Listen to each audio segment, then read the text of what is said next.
जय हिंद दोस्तों, एक बार फिर से स्वागत है आप सभी का आपके अपने YouTube चैनल जी के क्यूज पर। और आज की क्लास आरपीएफ कांस्टेबल भर्ती 2025 के पेपर की जो भी मेरे भाई बहन तैयारी कर रहे हैं उन सभी के लिए जीके जीएस के इंपॉर्टेंट एमसीक्यू फॉर्मेट में प्रश्न होने वाले हैं।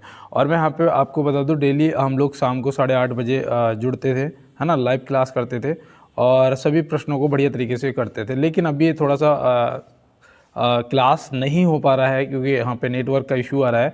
तो भैया जो भी जीके जीएस के आपके इम्पॉर्टेंट क्वेश्चन हैं वो आपको बिल्कुल रिकॉर्डेड फॉर्मेट में डेली इसी प्रकार से मिला करेंगे, है ना। शाम को ये 5 बजे से 6 बजे के बीच में क्लास आपको मिल जाया करेगी। और चलते हैं, समय को बर्बाद नहीं करेंगे और अपने क्लास की तरफ और देखते हैं आज हमारे लिए क्या कुछ खास प्रश्न होने वाले हैं। तो सभी दोस्त एक बार कमेंट बॉक्स में जय हिंद टाइप कर देंगे, एक बार जय हिंद जरूर लिखेंगे और उसके बाद जो है अपना क्लास स्टार्ट किया जाए। तो बिल्कुल देखिए, यहाँ पे पहले प्रश्न हमारा है कि किस राज्य सरकार ने आदि गौरव सम्मान पुरस्कार स्थापित किया है।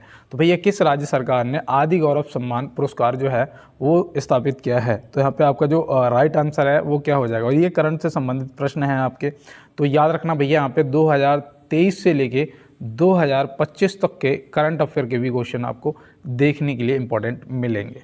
तो बिल्कुल जो भी दोस्त पहली बार जुड़े हैं वो चैनल को एक बार सब्सक्राइब कर देंगे, बेल आइकन जरूर दबा लेंगे और क्लास को थोड़ा सा लाइक कर देंगे। तो चलते हैं अपने प्रश्न के जवाब की तरफ और देखते हैं यहाँ पे आदि गौरव सम्मान पुरस्कार स्थापित करने वाला जो पहला राज्य है वो कौन बना है। तो याद रखना भैया, राजस्थान, ऑप्शन बी यहाँ पे क्या हो जाएगा, आपका बिल्कुल सही जवाब हो जाएगा। तो बिल्कुल, और चलते हैं इसके साथ अपने अगले प्रश्न की तरफ। देखिए दोस्त, यहाँ पे अगला प्रश्न है कि भारत के प्रथम उप प्रधानमंत्री जी कौन थे। भारत के पहले यहाँ पे पूछा है उप प्रधानमंत्री कौन थे। तो आपका जो राइट आंसर है वो क्या हो जाएगा। अगर प्रधानमंत्री पूछा जाता तो आप तुरंत बता देते भैया जवाहरलाल नेहरू जी थे, है ना। अब यहाँ पे पूछा है उप प्रधानमंत्री, तो आप याद रखना भैया पहले भारत के गृह मंत्री भी। तो बिल्कुल यहाँ पे सही जवाब आपके सरदार वल्लभ भाई पटेल जी, ऑप्शन सी हो जाएंगे। इनका कार्यकाल भी आपको पता होना चाहिए क्योंकि भैया इनका जो कार्यकाल था वो याद रखना 15 अगस्त 1947 से लेके 1947 से लेके 15 दिसंबर, हाँ ठीक है, 15 दिसंबर 1950 तक रहा था, है ना। तो ये भी आप यहाँ पे ध्यान रखेंगे। तो बिल्कुल, और चलते हैं इसके साथ में अपने अगले प्रश्न की तरफ। देखिए यहाँ पे हमारा जो अगला प्रश्न है वो दिया गया है कि किस तापमान पर सेंटीग्रेड और फ़ारेनहाइट तापमापियों के मान एक समान होते हैं। किस तापमान पर सेंटीग्रेड और फ़ारेनहाइट तापमापियों के मान जो हैं वो एक समान होते हैं। तो आप यहाँ पे क्या बताएंगे, ये काफ़ी इंपॉर्टेंट इस तरीके के प्रश्न आपसे पूछे भी जाते हैं। और यहाँ पे याद रखना ऑप्शन सी हो जाएगा -40 डिग्री सेल्सियस। क्या हो जाएगा, -40 डिग्री सेल्सियस। तो सभी दोस्त टाइम समय से क्लास को देख लिया करो क्योंकि 30 मिनट का क्लास है और 50 आपके इंपॉर्टेंट प्रश्न हैं। तो बिल्कुल, और चलते हैं इसके साथ में अपने अगले प्रश्न की तरफ। देखिए यहाँ पे अगला प्रश्न दिया गया है कि निम्नलिखित में से 7 पैगोडा का संबंध किससे है। निम्नलिखित में से 7 पैगोडा का जो संबंध है वो किससे है।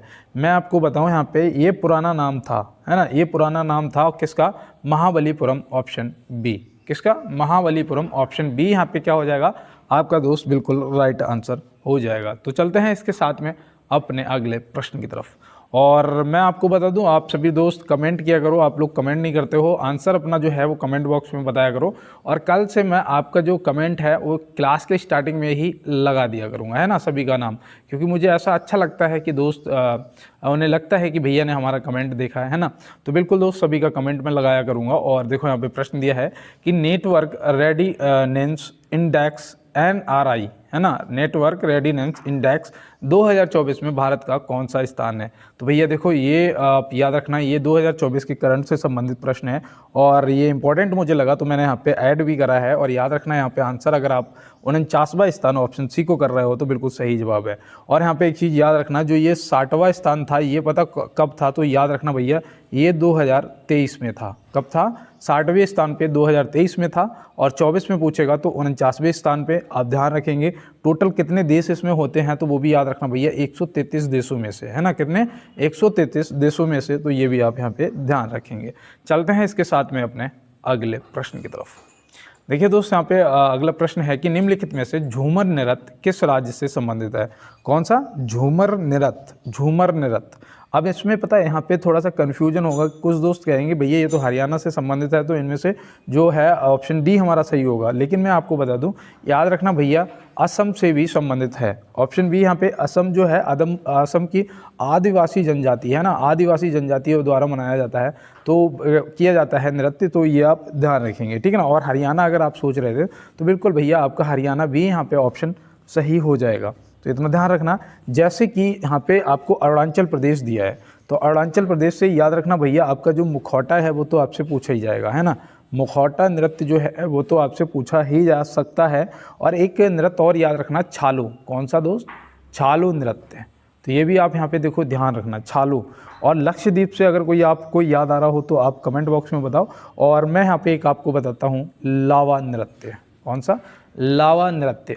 तो बिल्कुल भैया। और देखो आप लोग ना कमेंट बॉक्स में यार बताया करो, लाइव क्लास में आप लोग मुझसे बात करते, कमेंट बॉक्स में अपना आंसर करते थे, तो मुझे बहुत अच्छा लगता था। और देखो यहाँ पे अगला ही प्रश्न है कि निम्नलिखित में से नेताजी सुभाष चंद्र बोस जी का जन्म कहाँ हुआ था? निम्नलिखित में से नेताजी सुभाष चंद्र बोस जी का जन्म कहाँ हुआ था? तो कहाँ हुआ था यहाँ पे पूछा है, और यहाँ पे डेट दे रखी है। तो मैं यहाँ पे आपको बताऊँ भैया, यहाँ पे जो आपका राइट आंसर है वो क्या हो जाएगा, तो तुरंत आप हमें बताएंगे कि भैया ये कटक में हुआ था। कहाँ पर? कटक में हुआ था। पहली चीज़ याद रखना, उड़ीसा कटक में हुआ था, ठीक है ना।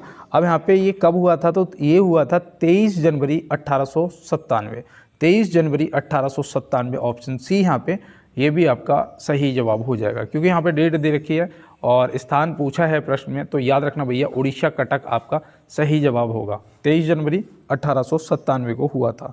तो बिल्कुल। और चलते हैं इसके साथ में अपने अगले प्रश्न की तरफ। देखिए यहाँ पे दोस्त अगला प्रश्न दिया है कि निम्नलिखित में से एक अश्वशक्ति बराबर होता है। एक अश्वशक्ति, एक हार्स पावर बराबर होता है, तो भैया कितना वाट होता है यहाँ पे ये बताना है। और अगर किलो वाट पूछ लिया तो वो भी आपको बताना है। तो याद रखना, पहले तो प्रश्न का जवाब करेंगे कि भैया 746 वाट होता है। 746 वाट, ऑप्शन डी हमारा सही जवाब हो जाएगा। दूसरा यहाँ पे अगर किलो वाट में पूछ लिया तो आप क्या बताएंगे? तो बस कुछ नहीं करना है, इतना याद रखना कि 0 दशमलव लगा देना, बाद बाकी संख्या आपकी सेम रहेगी, है ना, 746। तो बिल्कुल आप ध्यान रखेंगे और इसको नोट कर लेंगे, प्रश्न को ये पूछा जा सकता है। चलते हैं अपने अगले प्रश्न की तरफ। देखिए दोस्त यहाँ पे 9वां क्वेश्चन आ चुका है, और जो भी मेरे दोस्त यहाँ पे पहली बार क्लास को अगर देख रहे हैं और जो मेरे रेगुलर दोस्त यहाँ पे जुड़ते हैं क्लास में, वो सभी एक बार मेरा थोड़ा सा सपोर्ट यार करेंगे, क्लास को लाइक वाला बटन जरूर दबाएंगे। और पहली बार जो भी दोस्त क्लास में आए हैं उनसे मेरी ये रिक्वेस्ट है कि यार थोड़ा सा आप लोग सपोर्ट करिए और चैनल को सब्सक्राइब करके बेल आइकन को ज़रूर दबा लें, है ना, ताकि जैसे क्लास आए आपको सबसे पहले मिल जाया करेगी। और यहाँ पे थोड़ा सा शेयर करेंगे सभी दोस्त, मेरे नए पुराने दोस्त, सभी दोस्त थोड़ा सा यार सपोर्ट करो, थोड़ा क्लास को यार शेयर कर दिया करो। तो बिल्कुल। और यहाँ पे देखो प्रश्न पे चलते हैं कि MTNL का पूर्ण रूप क्या होता है? MTNL का जो पूर्ण रूप है वो क्या होता है? तो याद रखना भैया, इसका जो पूर्ण रूप है वो होता है महानगर telephone Nigam limited, option A. Option A यहाँ पे क्या हो जाएगा आपका, बिल्कुल राइट आंसर हो जाएगा। देखो यहाँ पे और भी दिया है भारत संचार निगम लिमिटेड, ये भी आपको याद रखना है क्योंकि ये है VSNL। क्या है? VSNL, तो भारत संचार निगम लिमिटेड, है ना। तो ये भी आप ध्यान रखोगे। और ये जो इंटरनेशनल स्पेस स्टेशन है ये भी आप ध्यान रखना, इसका जो होता है यहाँ पे देखो मैं 5 लिख रहा हूँ, ISS, है ना, इंटरनेशनल स्पेस स्टेशन। तो ये बिल्कुल भैया जितनी फुल फॉर्म है ये सब आप सही से देख लेंगे, क्योंकि एक आपसे हो सकता है कि पेपर के अंदर पूछ लिया जाए। तो चलते हैं इसके साथ में अपने अगले प्रश्न की तरफ। देखिए यहाँ पे दिया है पंडित रविशंकर जी को भारत रत्न से कब सम्मानित किया गया था? पंडित रविशंकर जी को भारत रत्न से कब सम्मानित किया गया था? तो उस दिन मैंने बताया था ये किससे संबंधित थे, है ना। तो भैया ये एक सितार वादक थे। क्या थे? एक सितार वादक थे। तो ये तो आप ध्यान रखेंगे ही। अब यहाँ पे एक चीज़ और ध्यान रखना, कब सम्मानित किया गया था भारत रत्न से?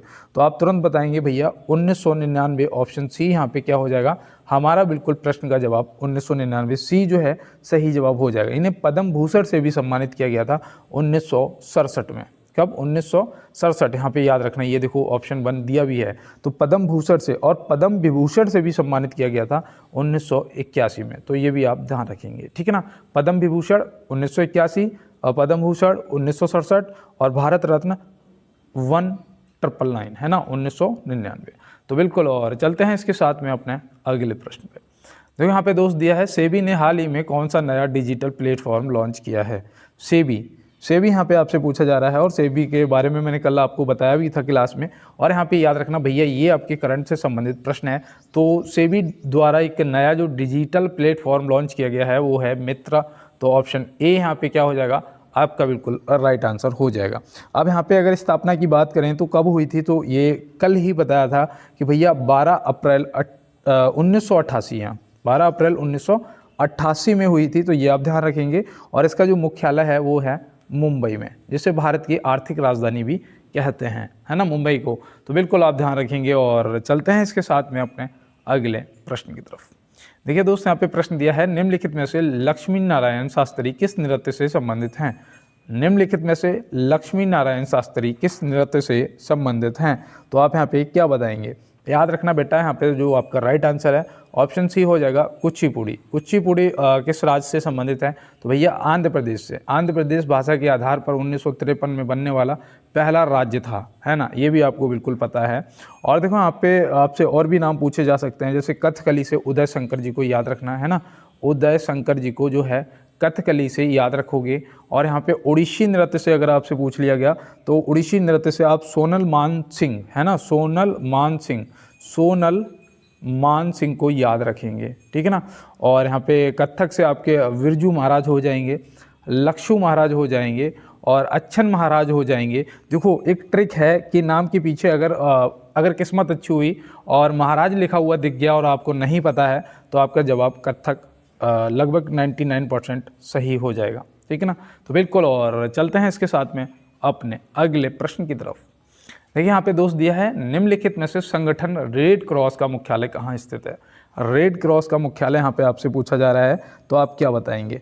तो बिल्कुल दोस्त याद रखना, इसका जो मुख्यालय है वो है स्विट्जरलैंड जेनेवा। क्या हो जाएगा, ऑप्शन ए स्विट्जरलैंड जेनेवा यहाँ पे आपका जो राइट आंसर हो जाएगा। रेड क्रॉस की जो स्थापना है वो हुई थी 1883 में, 1863 में, माफ़ी चाहते हैं दोस्त, और याद रखना 1863। बिल्कुल देखो यहाँ पे थोड़ा सा कंफ्यूज हो गया था मैं, माफ़ी चाहता हूँ उसके लिए। और देखो जिनेवा से याद रखना, जब यहाँ पे गलती हुई है तो थोड़ा सा दिमाग पे लोड लेंगे और बताएंगे वर्ल्ड हेल्थ ऑर्गेनाइजेशन WHO, इसका भी मुख्यालय कहाँ है, जिनेवा में। इसकी जो स्थापना हुई थी वो कब हुई थी, 1948 में। कब हुई थी दोस्त, 1948 में। WTO जो विश्व व्यापार संगठन है, कौन सा, WTO, ये भी विश्व व्यापार संगठन है, इसका भी मुख्यालय कहाँ है, जिनेवा में, ठीक है ना। ये भी देखो याद रखना। और यहाँ पे एक चीज़ और याद रखना, इसकी स्थापना जो हुई थी वो हुई थी 1995 में। कब हुई थी दोस्त, 1995 में। तो बिल्कुल याद रखोगे। और पेरिस से इंटरपोल, है ना, इंटरपोल का मुख्यालय जो है वो पेरिस में है। तो ये भी याद रखना, 1923 में इसकी स्थापना हुई थी। तो बिल्कुल, और चलते हैं इसके साथ में फिर अपने अगले प्रश्न की तरफ। और जो भी मैं बताता हूँ देखो उसे दोस्त नोट कर लिया करो। देखिए यहाँ पे प्रश्न दिया है कि वर्तमान में केरल राज्य के मुख्यमंत्री कौन है। केरल राज्य के मुख्यमंत्री कौन है। वहाँ की साक्षरता दर तो आपको पता ही होगी, 94% है ना। तो ओवरऑल अगर पूछा जाएगा तो आप आसानी तरीके से बता देंगे। वहाँ के मुख्यमंत्री पूछा है तो आप क्या बताएंगे, याद रखना पिनरई विजयन, ऑप्शन सी, है ना, पिनरई विजयन जो है ऑप्शन सी यहाँ पे क्या हो जाएंगे, आपके बिल्कुल सही जवाब हो जाएंगे। और वहाँ पे याद रखना वहाँ के जो राज्यपाल हैं वो राजेंद्र विश्वनाथ आलेकर हैं, है ना। तो ये राज्यपाल जी को भी आप केरल के याद रखेंगे। देवेंद्र फडणवीस जो हैं ये कौन से राज्य से हैं, तो ये भैया CM हैं और वो भी महाराष्ट्र के। कहाँ के, महाराष्ट्र के। तो ये भी देखो आप यहाँ पे याद रखेंगे। और भूपेंद्र भाई पटेल जो हैं ये गुजरात के CM हैं। कहाँ के, गुजरात के। तो ये भी आप ध्यान रखेंगे। तो बिल्कुल, और चलते हैं इसके साथ में दोस्त अपने अगले प्रश्न की तरफ।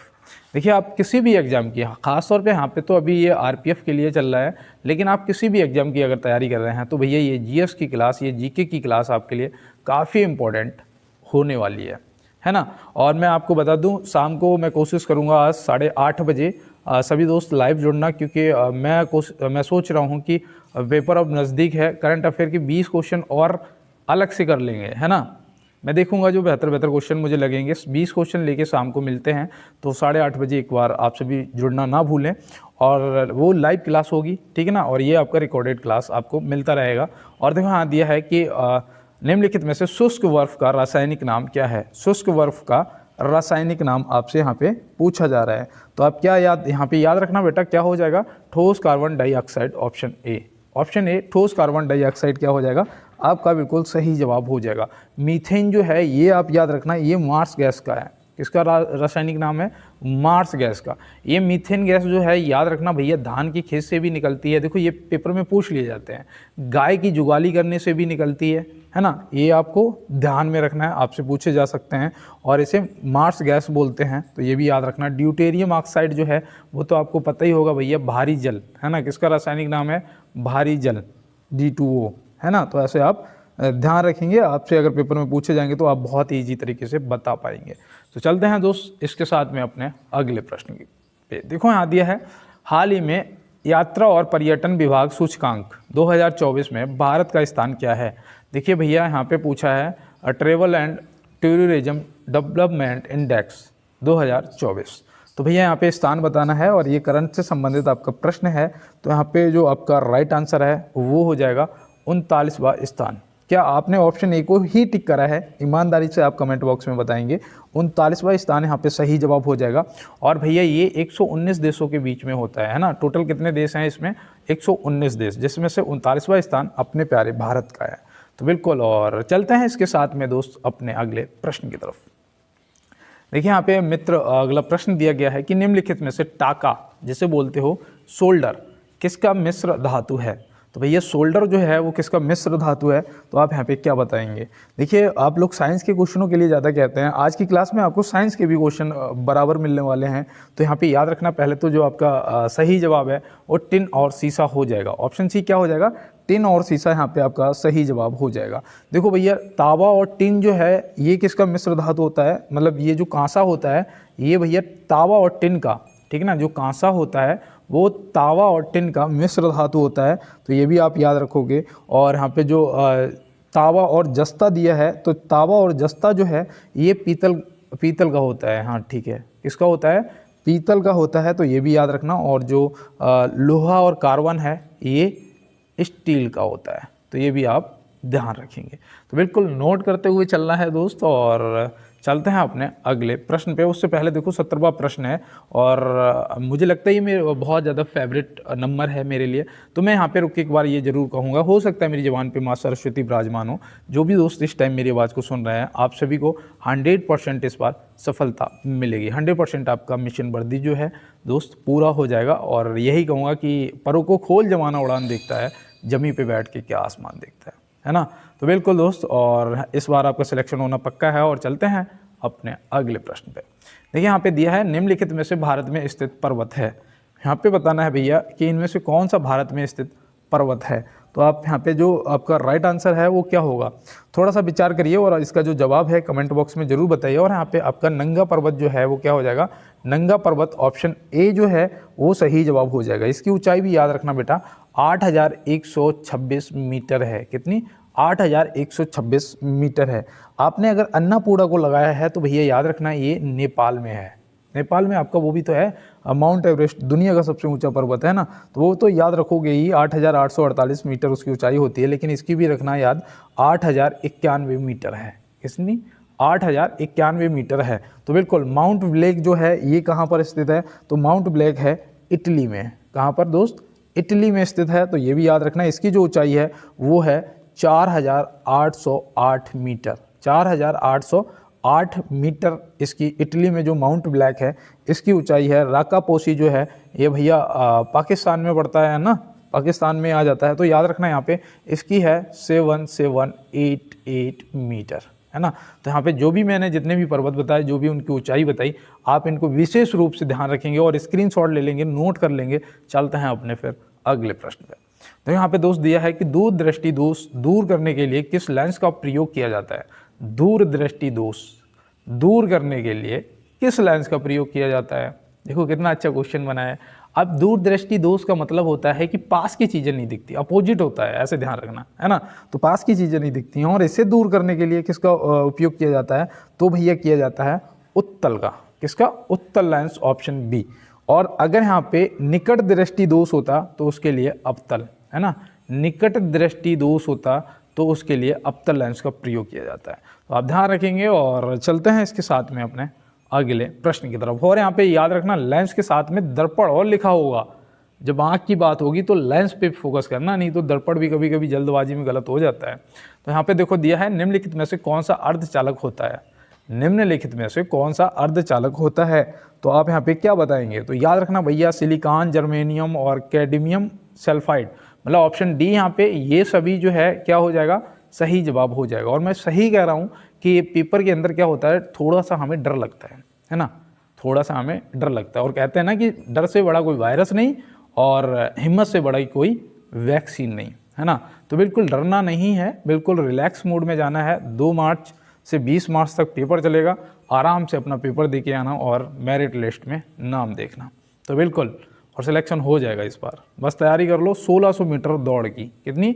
1600 मीटर दौड़ की, ठीक है ना। और अगर दौड़ में कोई दिक्कत आए, अगर आपको लगे कि भैया आप 5:40 में नहीं आ रही है, तो मुझे एक बार ज़रूर बताना, ठीक है ना। मैं आपकी हेल्प करूंगा, आपको बताऊंगा कुछ ऐसे टिप्स जिनसे आप अपनी रेस को और ज़्यादा बेहतर बना सकते हैं। लाइव क्लास में आता हूँ 8:30 बजे, है ना, जुड़ जाया करो मेरे साथ में सभी दोस्त। और यहाँ पे देखो प्रश्न दिया है कि निम्नलिखित में से विटामिन V6 का रासायनिक नाम क्या है। विटामिन V6 का रासायनिक नाम क्या है। प्रश्न आज बहुत हलवा बोल सकते हैं, लेकिन है नहीं, है ना। तो यहाँ पे पायरोडॉक्सिन, ऑप्शन डी क्या होगा, B6 का रासायनिक नाम, है ना। पता है तो तुरंत लगा दोगे। पेंटोथोनिक अम्ल जो है होता है, ये किसका रासायनिक नाम है, तो ये याद रखना भैया, ये है विटामिन B5 का नाम, है ना।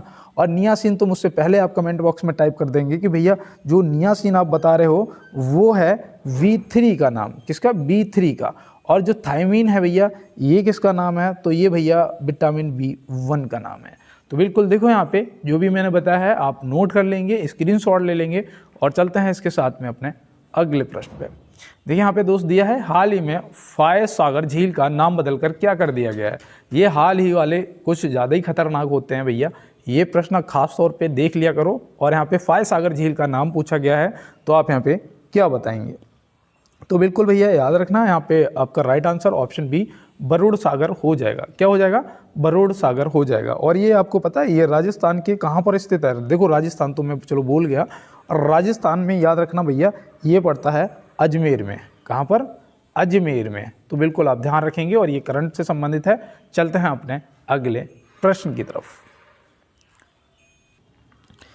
देखिए दोस्त यहाँ पे जो नेक्स्ट प्रश्न है कि निम्नलिखित में से घट प्रभा पक्षी अभ्यारण्य कहाँ स्थित है। घट प्रभा पक्षी अभ्यारण्य, भैया घट प्रभा बताना है, तो आप यहाँ पे क्या बताएंगे। तो याद रखना दोस्त, यहाँ पे जो आपका राइट आंसर है वो हो जाएगा आपका कर्नाटक। कहाँ गया, ऑप्शन डी। ऑप्शन डी क्या हो जाएगा, कर्नाटक आपका राइट आंसर हो जाएगा। देखो सुल्तानपुर पक्षी अभ्यारण्य है, ये भैया कहाँ पड़ता है, गुरुग्राम में, है ना। सुल्तानपुर पक्षी अभ्यारण्य जो है गुरुग्राम में। भरतपुर पक्षी उद्यान है, पक्षी अभ्यारण्य है ना। तो ये भरतपुर वाला भी याद रखना, ये तो भरतपुर के नाम से ही पूछ लिया जाएगा। और गुजरात में आपका गिर नेशनल पार्क है, कौन सा, गिर नेशनल पार्क है, तो ये भी आपको ध्यान रखना है। तो बिल्कुल, और चलते हैं इसके साथ में अपने अगले प्रश्न की तरफ। आज की क्लास में आपको हर टॉपिक से प्रश्न देखने को मिलने वाला है।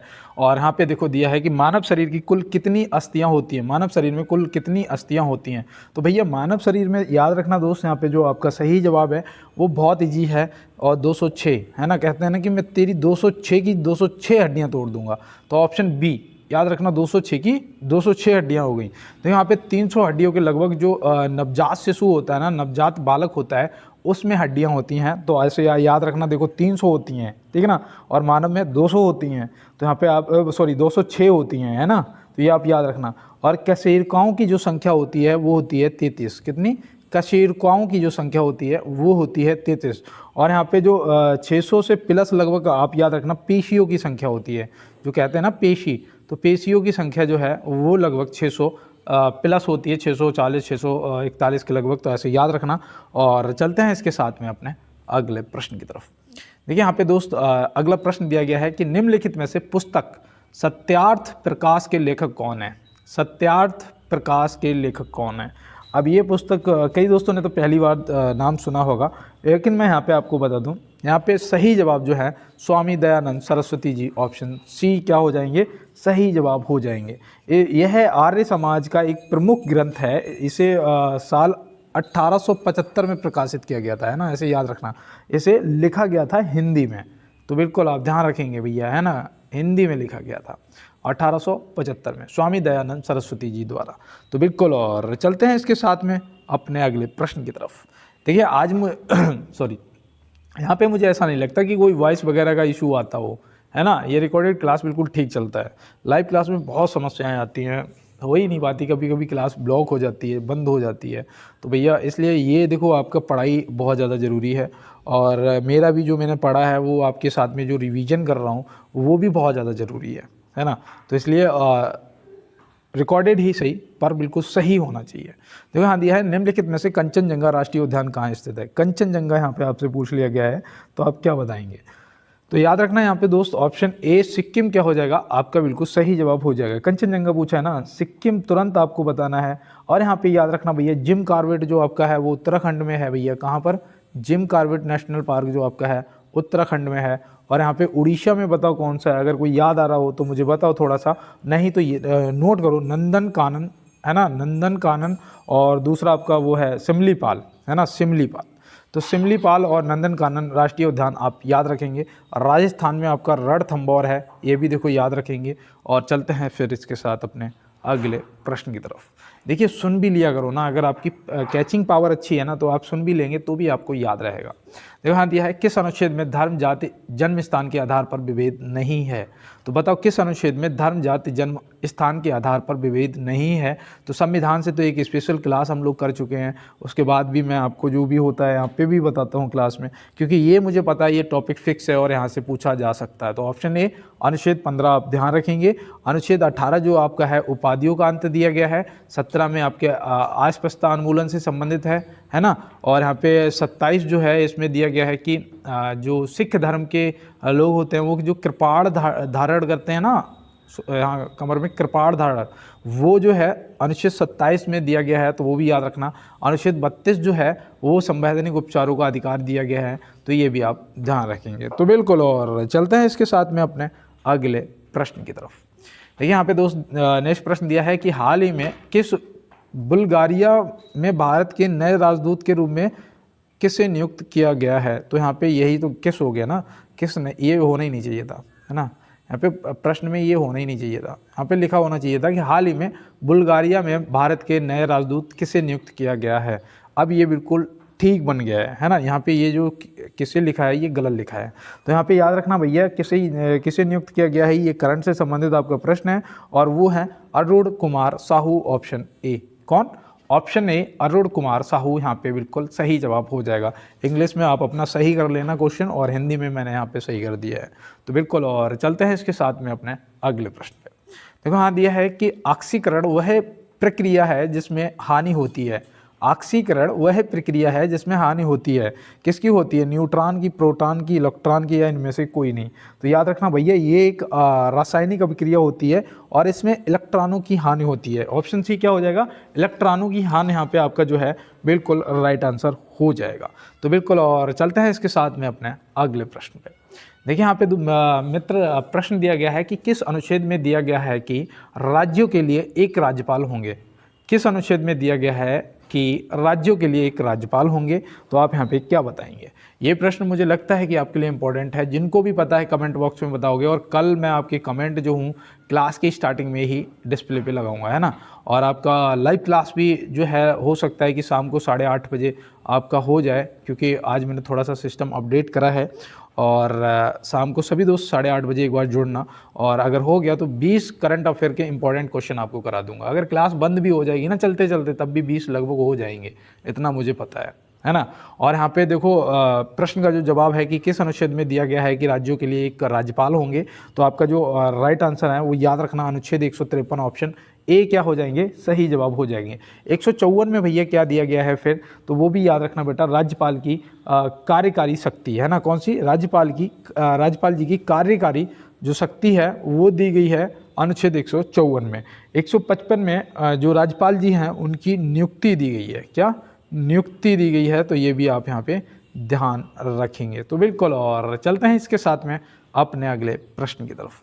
और देखो आप लोग थोड़ा सा यार सपोर्ट करो, मैंने आपसे कहा भी है, आप लोगों के कहने पे ही मैंने ये डाटा कनेक्शन भी लिया और आपके लिए लाइव क्लास भी करा, है ना। मेरा भी पढ़ने का एक अच्छा लेवल बढ़ा, ये भी मैं भी कहूँगा, मेरा भी फ़ायदा हुआ। और लेकिन दोस्त थोड़ा सा उस लेवल पे जाके मुझे लग रहा है कि सपोर्ट थोड़ा सा कम है ना। तो यार थोड़ा सा क्लास को शेयर कर दिया करो। और मैं यही कहूँगा कि फंस गया हूँ ज़िंदगी के कुरुक्षेत्र में, फंस गया हूँ ज़िंदगी के कुरुक्षेत्र में, अभिमन्यु की तरह, बचाने कोई आने वाला नहीं और मैं मैदान छोड़ने वाला नहीं। तो बिल्कुल दोस्त, और याद रखना योद्धा जो होते हैं वो कभी मैदान नहीं छोड़ते हैं, है ना। तो बिल्कुल लड़ते रहो, 1% भी अगर मौका है, उम्मीद है, तो फिर पूरा 100% लगा दो। सिलेक्शन या फिर जीत जो भी आप बोलते हैं वो कंफर्म हो जाएगी। देखो यहाँ पे प्रश्न दिया है कि निम्नलिखित में से परमाणु भार का अंतर्राष्ट्रीय मानक क्या है। निम्नलिखित में से परमाणु भार का अंतर्राष्ट्रीय जो मानक है वो क्या है। तो याद रखना बेटा, यहाँ पे जो आपका सही जवाब है वो हो जाएगा कार्बन 12। ऑप्शन सी क्या हो जाएगा यहाँ पे, C12, मतलब कार्बन 12 आपका सही जवाब हो जाएगा। इसे 1961 में परमाणु भार का मानक इकाई घोषित किया गया था, ठीक है ना। कब किया गया था, नोट कर लो बेटा, 1961 में, ठीक ना। तो आप नोट करेंगे और चलते हैं इसके साथ में अपने अगले प्रश्न की तरफ। देखिए यहाँ पे प्रश्न दिया गया है कि किस संविधान संशोधन द्वारा सहकारी समितियों को संवैधानिक स्थिति प्रदान की गई थी। किस संविधान संशोधन द्वारा सहकारी समितियों को संवैधानिक स्थिति प्रदान की गई थी। तो देखो जैसे ही क्लास का लेवल बढ़ता जाएगा और वैसे ही आपको प्रश्न भी बढ़ते हुए लेवल में देखने को मिलेंगे, है ना। यहाँ पे करिए इसका सही जवाब, अगर पता है तो आप तुरंत लगाएंगे 97, है ना। तो 97वां संविधान संशोधन आप यहाँ पे ध्यान रखेंगे। और 101 बार तो आपको बिल्कुल पता ही होना चाहिए, अगर आप पहली बार देख रहे हैं तो याद रखना बेटा जीएसटी से संबंधित है, ये देखो पूछ लिया जाता है। और जो 103 वाला है वो भी याद रखना, वो EWS है ना। EWS जो श्रेणी है जिसमें 10% का आरक्षण मिलता है, तो ऐसे आप याद रखोगे। तो बिल्कुल भैया, और डिटेल में मैं देखो लाइव क्लास में आता था, आप लोग पूछते थे, मैं डिटेल में बताता था, लेकिन कोई बात नहीं है। यहाँ पे क्या है ना, मैंने आपसे बोला कि 30 मिनट के अंदर, तो भैया 30 मिनट से 40 मिनट बहुत ज़्यादा है ना, क्लास को ख़त्म करना है। देखो यहाँ दिया है अगला वैश्विक AI शिखर सम्मेलन किस देश में आयोजित किया जाएगा। अगला वैश्विक AI शिखर सम्मेलन किस देश में आयोजित किया जाएगा। तो याद रखना भैया, ये प्रश्न देखो घोषणा हुई है इसकी, तो ये आपके लिए इंपॉर्टेंट बनता है। तो याद रखना भैया, अपना प्यारा भारत, ऑप्शन ए क्या हो जाएगा यहाँ पे, बिल्कुल राइट आंसर हो जाएगा, ठीक है ना। तो याद रखेंगे और चलते हैं इसके साथ में अपने अगले प्रश्न। देखो यहाँ दिया है निम्नलिखित में से कौन सा राग दोपहर में गाया जाता है। ऐसा कौन सा राग है इनमें से जो दोपहर में गाया जाता है। तो भैया ये मुझे लगता है आपको विशेष रूप से देखना चाहिए, आप अगर किसी बड़े लेवल की भी तैयारी करेंगे तो ये प्रश्न आपके लिए इंपॉर्टेंट बनेंगे। तो यहाँ पे याद रखना भैया राग सारंग, ऑप्शन ए, ये दोपहर में गाया जाता है राग सारंग। और यहाँ पे याद रखना भैया जो राग भैरवी है, जो राग भैरवी है ये प्रातः काल गाया जाता है, ये प्रातः काल गाया जाता है। राग ललित जो है ये रात्रि के अंतिम पहर में, है ना, रात्रि के अंतिम पहर में गाया जाता है। तो भैया राग ललित भी आप याद रखेंगे, राग भैरवी भी याद रखेंगे प्रातः काल में, और प्रश्न का जवाब यहाँ पे राग सारंग हो जाएगा। चलते हैं इसके साथ में अपने अगले प्रश्न पे। देखिए यहाँ पे दिया है निम्नलिखित में से किसने कहा था साम्राज्यवाद का नाश हो। निम्नलिखित में से किसने कहा था साम्राज्यवाद का नाश हो। तो याद रखना यहाँ पे जो सही जवाब है वो हमारे अपने शहीद आजम भगत सिंह जी, ऑप्शन ए हो जाएंगे, है ना। तो शहीद आजम भगत सिंह जी हो जाएंगे। और एक बार आप लोग सभी भगत सिंह जी के लिए कमेंट बॉक्स में जय हिंद जरूर टाइप करेंगे, है ना। तो भैया जय हिंद एक बार जरूर टाइप करेंगे। तो बिल्कुल, और चलते हैं अपने अगले प्रश्न की तरफ और देखते हैं हमारा अगला प्रश्न क्या है। तो यहाँ पे प्रश्न दिया गया है कि किसी परमाणु के बाहरी कक्षा में कितने इलेक्ट्रॉन रह सकते हैं। तो भैया किसी परमाणु के बाहरी कक्षा में कितने इलेक्ट्रॉन रह सकते हैं। तो ये देखो आपका साइंस है भैया, और मुझे लगता है कि आपको पता होना चाहिए। और यहाँ पे जो राइट आंसर आपका है वो ऑप्शन ए हो जाएगा 8। कितने, ऑप्शन ए 8 यहाँ पे आपका सही जवाब हो जाएगा। बेटा देखो 50 तक पहुँचते पहुँचते मैं आपको बता दूँ कि आप किसी भी एग्जाम की तैयारी कर रहे हो, आपको 1 से 2 प्रश्न क्लास से देखने को मिलेंगे आपके पेपर के अंदर। तो यहाँ दिया है निम्नलिखित में से दूध का सफ़ेद रंग किसके कारण होता है। दूध का पीला रंग किसके कारण होता है, आप क्या बताएंगे। तो देखो यहाँ पे दोनों का जवाब एक नहीं है, सफ़ेद रंग का अलग है और पीले रंग का अलग है। तो यहाँ पे याद रखना बेटा सफ़ेद होता है कैसीन की वजह से, है ना। और अगर यहीं पे पूछ ले कि दूध का जो पीला रंग है वो किसकी वजह से होता है, वो याद रखना है कैरोटीन की वजह से। एलिशिन जो है, एलिशिन याद रखना ये होता है जो लहसुन होता है ना, लहसुन में जो गंध आती है तो उससे आप याद रखना इसकी एलिशिन की वजह से आती है ना, तो याद रखना। और चलते हैं इसके साथ में अपने अगले प्रश्न पे। देखिए यहाँ पे दिया है मनुष्य के मस्तिष्क की सबसे बाहरी झिल्ली होती है, मनुष्य के मस्तिष्क की सबसे बाहरी झिल्ली जो है वो होती है, इनमें से सही जवाब जो आपका है वो क्या हो जाएगा। तो आप यहाँ पे एक बार बताएंगे तुरंत और मैं यहाँ पे देखता हूँ। तो बिल्कुल आपने टाइप कर दिया होगा अपना आंसर कमेंट बॉक्स में, और यहाँ पे ड्यूरामेटर आपका ऑप्शन सी जो है वो क्या हो जाएगा, ड्यूरामेटर आपका बिल्कुल सही जवाब हो जाएगा। तो आप याद रखेंगे और चलते हैं इसके साथ में अपने अगले प्रश्न की तरफ। देखिए यहाँ पे दिया है निम्नलिखित में से चौसा का युद्ध कब हुआ था। ऐसे भी प्रश्न आते हैं, एकदम आपको इजी प्रश्न देखने को मिल जाएगा। तो आप यहाँ पे क्या बताएंगे, चौसा का जो युद्ध हुआ था भैया वो हुआ था 1539 में। ऑप्शन बी यहाँ पे क्या हो जाएगा, 1539 आपका राइट आंसर हो जाएगा। 1540 तो आपको पता ही होगा भैया, कन्नौज का युद्ध हुआ था, है ना। कौन सा हुआ था, कन्नौज का हुआ था। और देखो ये जो चौसा का युद्ध हुआ था 26 जून 1539, और जो आपका चौसा का कन्नौज का हुआ था ये किसके बीच में हुआ था, तो एक तरफ था भैया हुमायूं और दूसरी तरफ था शेर खां। कौन था, शेर खां। तो ये भी आप ध्यान रखेंगे। 1526 में पानीपत का प्रथम युद्ध हुआ था, तो ये तो आपको पता ही होगा।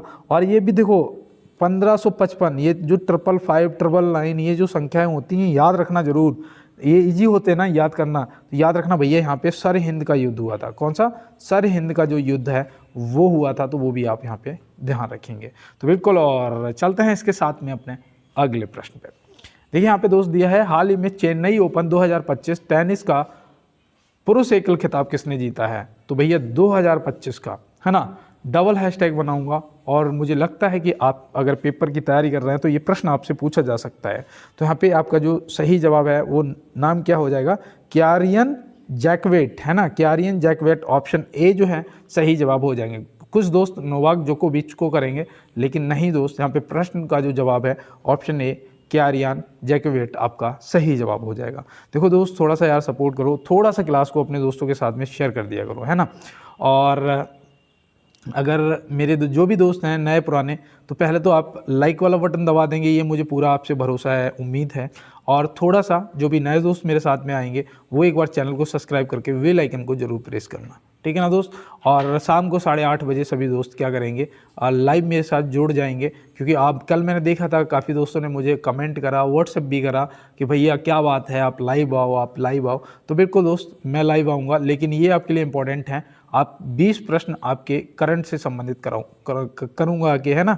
तो बिल्कुल, और देखो यहाँ पे प्रश्न दिया है कि बंधन बैंक का स्थापना वर्ष क्या है।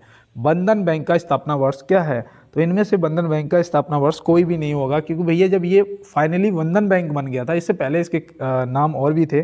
फाइनली ये जो बना था वो याद रखना कब बना था, 23 अगस्त 2015 को, है ना। तो यहाँ पे याद रखना भैया 23 अगस्त 2015 को ये फाइनली बंधन बैंक हो गया था, है ना। उससे पहले फाइनेंशियल वगैरह था, लोन वगैरह देते थे, है ना। तो ऐसे याद रखना। और 1994 में याद रखना यहाँ पे ICICI बैंक का स्थापना हुआ था। 1996 में किसका हुआ था, तो यहाँ पे याद रखना दोस्त किसका हुआ था। आप एक बार मुझे कमेंट बॉक्स में बताएंगे अगर कोई भी आपको बैंक याद आ रहा हो तो बिल्कुल। और HDFC का क्या है कमेंट बॉक्स में बताएंगे। चलते हैं अपने अगले प्रश्न पे। देखिए कुछ SW आपके लिए भी छोड़ देता हूँ ना, आप लोग भी तो कुछ बताया करो कमेंट बॉक्स में कि भैया ये मैंने बताया, किसी ने नहीं बताया। सबसे पहले मैंने इसका जवाब कराया कमेंट बॉक्स में, है ना। और जो भी करेगा मैंने आपको बताया कल की क्लास में आपका कमेंट लगा हुआ, आप देखेंगे। देखो यहाँ दिया है न्यूटन के किस गति नियम से बल का व्यंजक प्राप्त होता है।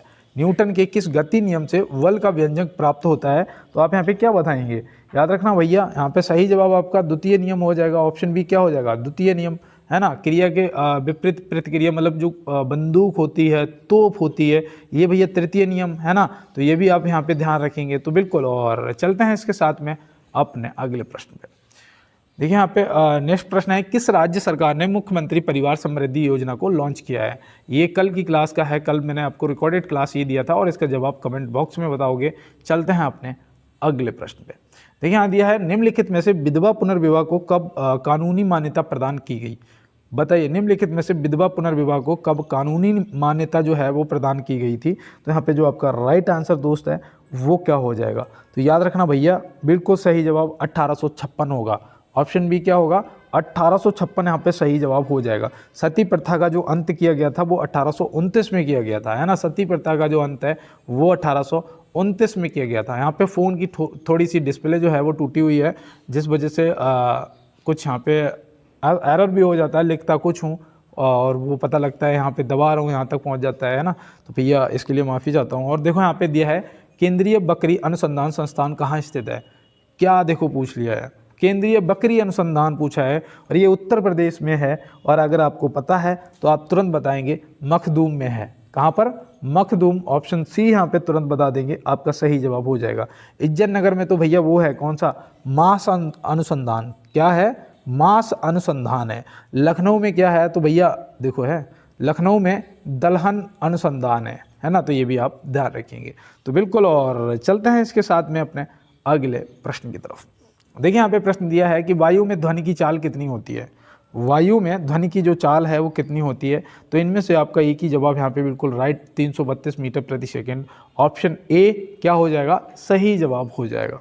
तो बिल्कुल, और चलते हैं इसके साथ में अपने अगले प्रश्न पे। देखिए यहाँ पे दिया है निम्नलिखित में से ₹10 के नोट पर किसका चित्र अंकित होता है। पहले तो ये बताओ पीडीएफ किस किस को चाहिए, तो जिसको भी पीडीएफ चाहिए आप टेलीग्राम ग्रुप को ज्वाइन कर लेना। और मैंने आपको बताया भी था, कल की क्लास में भी बताया था कि भैया जो टेलीग्राम ग्रुप का लिंक है वो डिस्क्रिप्शन बॉक्स में भी आपको मिल जाएगा। आप कमेंट बॉक्स में बोल देना, मैं वहाँ भी आपको शेयर कर दूंगा। वहाँ पे पहले से ही आपका लगभग 60 पीडीएफ पड़ी हुई हैं ऑलरेडी, है ना, पुरानी क्लास होगा तो वो भी आपको वहाँ से मिल जाएंगी। और जो भी डेली क्लास होती है उसका भी पीडीएफ आपको वहाँ से मिल जाएगा। बिल्कुल दोस्तों, और यहाँ पे देखो जो प्रश्न का जवाब है वो याद रखना क्या हो जाएगा, तो आप तुरंत बताएंगे भैया ऑप्शन ए कोंकाड़ का सूर्य मंदिर। ऑप्शन ए यहाँ पे क्या सही जवाब हो जाएगा। भैया एलोरा की गुफाएं बताओ कौन से नोट पे छपी हुई हैं, पता है आपको, याद रखना दोस्त 20 के नोट पे, है ना, 20 के नोट पे देखना। और यहाँ पे याद रखना जो हम्पी का रथ है ये 50 के नोट पे है ना। रानी की बाप जो है ये कितने के नोट पे है, तो भैया ये है 100 के नोट पे, है ना। और बताओ 200 के नोट पे और 500 के नोट पे, है ना, ये आप कमेंट बॉक्स में बताएंगे, ये आपके लिए छोड़ रहा हूँ। तो बिल्कुल, और चलते हैं इसके साथ में अपने अगले प्रश्न की तरफ। देखिए यहाँ दिया है अम्ल का जलीय विलयन नीले लिटमस पर क्या प्रतिक्रिया करता है। अम्ल का जलीय विलयन नीले लिटमस पर क्या प्रतिक्रिया करता है, तो आपको यहाँ पे क्या बताना है, बताओ कैसा कर देता है, काला कर देता, पीला, हरा, लाल। तो याद रखना दोस्त लाल कर देता है। ऑप्शन डी यहाँ पे क्या हो जाएगा, आपका बिल्कुल सही जवाब हो जाएगा। तो बिल्कुल, और चलते हैं इसके साथ में अपने अगले प्रश्न पे। देखो यहाँ पे प्रश्न दिया है निम्नलिखित में से पनामा नहर किन को जोड़ती है। पनामा नहर किसको जोड़ती है, सुएज नहर किसको जोड़ती है, कील नहर किसको जोड़ती है, ये प्रश्न बनते हैं। अब यहाँ पे आपसे पनामा पूछा गया है तो याद रखना भैया प्रशांत महासागर और अटलांटिक महासागर। तो ऑप्शन ए भैया यहाँ पे हमारा सही जवाब हो गया है ना। और सुएज नहर अगर पूछा जाएगा तो भूमध्य सागर और लाल सागर को, है ना। सुएज नहर अगर पूछा जाएगा तो आप बता देंगे। अब यहाँ पे बताओ भैया कील नहर जो है वो किन्हें जोड़ती है, ठीक है ना, कमेंट बॉक्स में बताओगे। चलते हैं इसके साथ में अपने अगले प्रश्न पे। देखिए यहाँ पे क्या हुआ 49वां, हाँ ठीक है। तो यहाँ पे 50वां प्रश्न आपका है कि ऊतकों के अध्ययन संबंधित विज्ञान को कहा जाता है। देखिए काफ़ी इंपॉर्टेंट प्रश्न है और ये मुझे लगता है कि कॉमन प्रश्न है, ज़्यादातर पूछा जाता है। तो आप क्या बताएंगे, ऊतकों के अध्ययन संबंधित विज्ञान को क्या कहा जाता है, तो भैया याद रखना उनको हिस्टोलॉजी, ऑप्शन बी। क्या कहते हैं, हिस्टोलॉजी, ऑप्शन बी सही जवाब हो जाएगा। माइकोलॉजी जो है ये याद रखना भैया ये किसके अध्ययन को, तो ये कवक के अध्ययन को कहते हैं, किसके, कवक के अध्ययन को। पैडोलॉजी जो है ये किसके अध्ययन को कहते हैं, तो भैया ये क्या मिट्टी के अध्ययन को कहते हैं, है ना, मिट्टी के अध्ययन को कहते हैं। तो बिल्कुल, और देखिए दोस्त काफ़ी अच्छा आपका साथ रहा और आप सभी ने क्लास को पूरा देखा। पहले तो देखने के लिए आपको दिल से थैंक यू। और जो भी नए दोस्त मेरे साथ में जुड़े हैं, पुराने जुड़े हैं, देखो आप क्लास को क्लोज करने से पहले एक बार लाइक कर देना, चैनल को सब्सक्राइब करके बेल आइकन दबा लेना। और आप लोगों का सहयोग ही है जो कि क्लास को शेयर करता है ना। तो बिल्कुल मेरा ये विश्वास है और आपका सहयोग है। तो थोड़ा सा दोस्त सहयोग दिखाओ और चैनल को थोड़ा सा और दोस्तों तक पहुँचाओ, क्योंकि मैं ये आप लोगों के लिए काफ़ी मेहनत करता हूँ, है ना, इसलिए कि मेरे दोस्त मेरे साथ में कुछ बेहतर कर पाएँ और थोड़ा सा आपका भी ये दायित्व बनता है अपने बड़े भाई के लिए, तो थोड़ा सा यार सपोर्ट करो, शेयर करो। और मिलते हैं दोस्त नेक्स्ट क्लास में नेक्स्ट प्रश्नों के साथ में। तब तक के लिए मेरे सभी फ्यूचर फौजियों को, सभी मेरे छोटे बड़े भाइयों को मेरा जय हिंद।